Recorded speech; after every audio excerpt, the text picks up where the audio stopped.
ഒരു യുഗം ഞാൻ തപസിരുന്നു ഒന്നു കാണുവാൻ, കഴിഞ്ഞ കാലം കൊഴിഞ്ഞ സുമം പൂത്തുവിടർന്നു. ഒരു യുഗം ഞാൻ തപസിരുന്നു ഒന്നു കാണുവാൻ, കഴിഞ്ഞ കാലം കൊഴിഞ്ഞ സുമം പൂത്തുവിടർന്നു.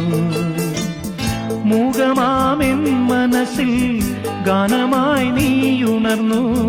മൂകമാമെൻ മനസ്സിൽ ഗാനമായി നീയുണർന്നു. ഹൃദയമൃദുല തന്ത്രിയേന്തി ദേവാമൃതം വൈശാഖ സന്ധ്യേ നിൻ ചുണ്ടിലെന്തേ അരുണ സഖിതൻ അധര കാന്തിയോ.